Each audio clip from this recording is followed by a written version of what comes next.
Cup of tea live on the screen. Dzień dobry, ciao, ni hao. Good morning, good morning, good morning. This is Ken at 10. If you haven't been here before, then welcome. We broadcast every day at 10 o'clock a.m. We're estate agents. It's called Ken at 10 because I'm Ken, and it's 10. We're James Alexander Estate Agents based in Southwest 16. How are you today? Hope you're well. We're doing well. We just had our sales meeting. Lots of new instructions, lots of things coming up. Good and bad news about the market. I'll come on to that in a minute. In terms of the weather here in Norbury, it is fabulous.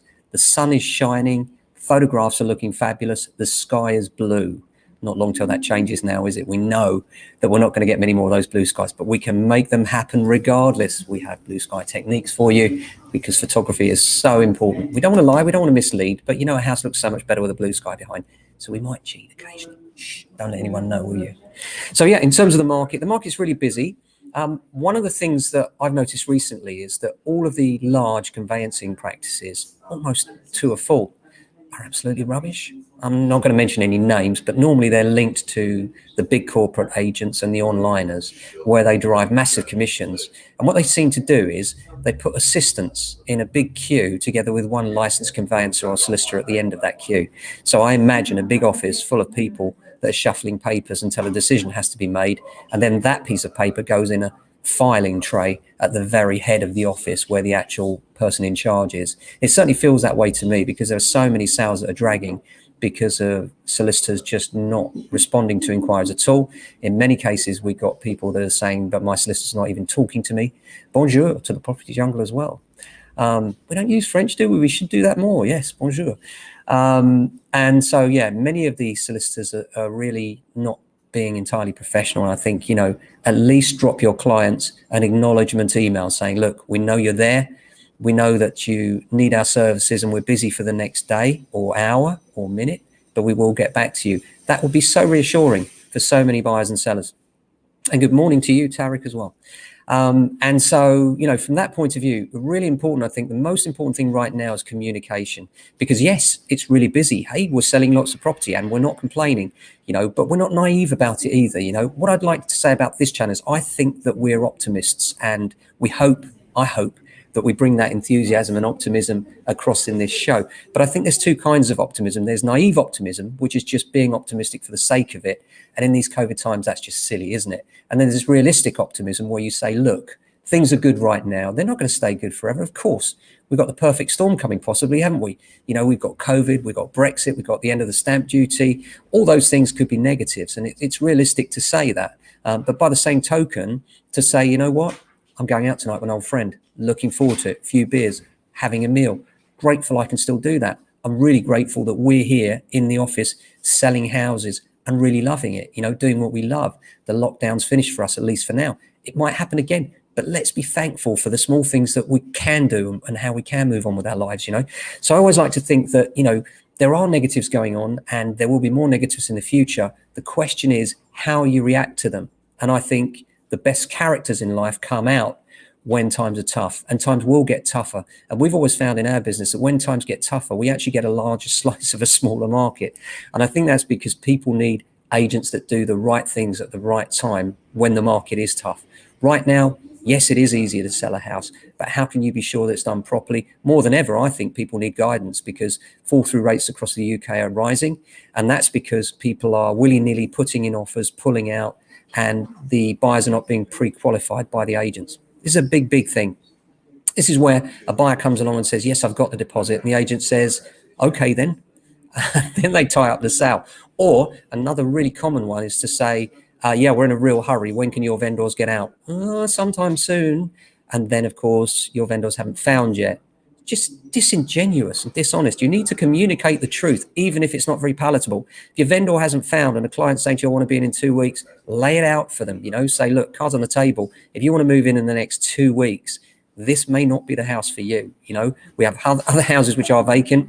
They may suit you. And if you're honest with people like that, most of the time purchasers will respond with, yeah, okay, I kind of get that. Whereas if you do the opposite, which so many agents are doing now, then the shock to the buyer when they can't get in the door often results in a fall through. I think that, together with a lack of pre-qualification of buyers, you know, a really common thing now is for buyers to say, yeah, I've got a mortgage agreed in principle, and not to realize that 90% mortgages are all but dead.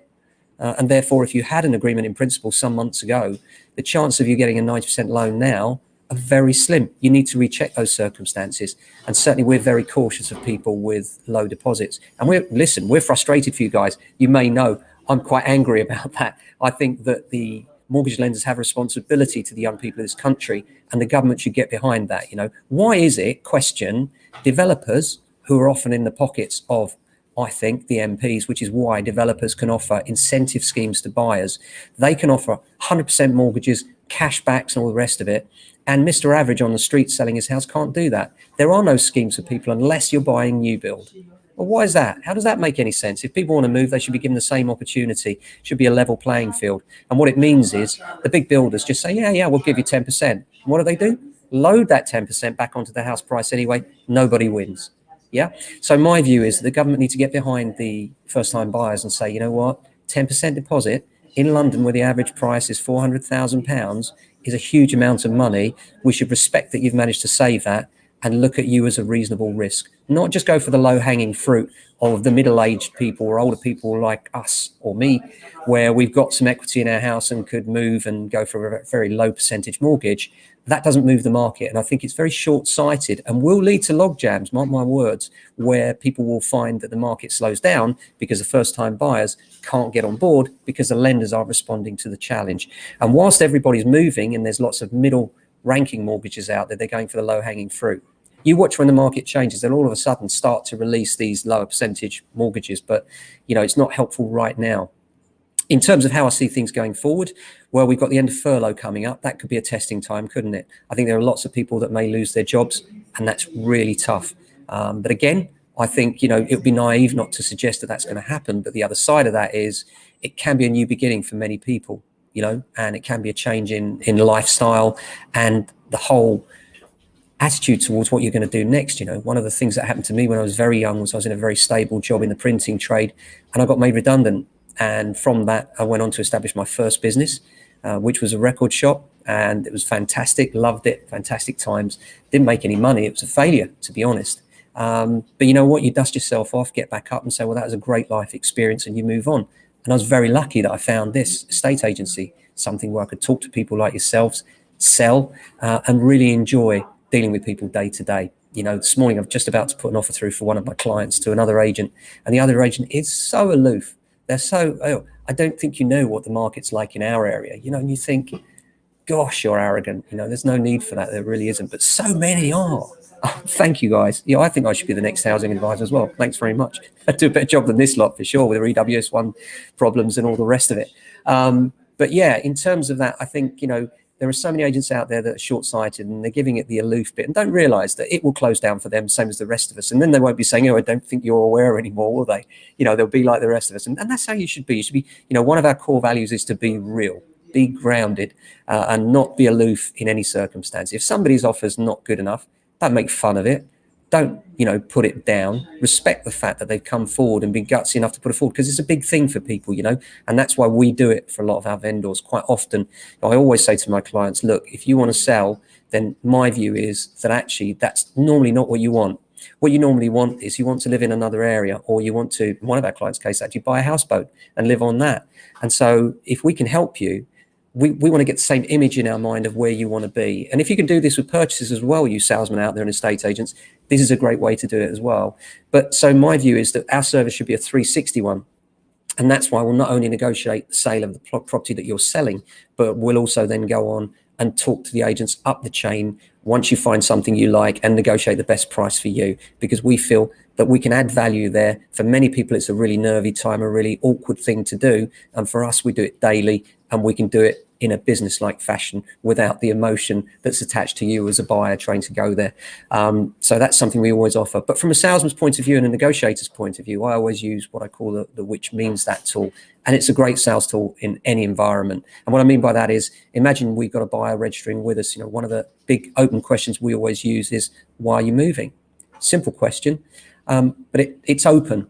And it often leads to a discussion in so many directions.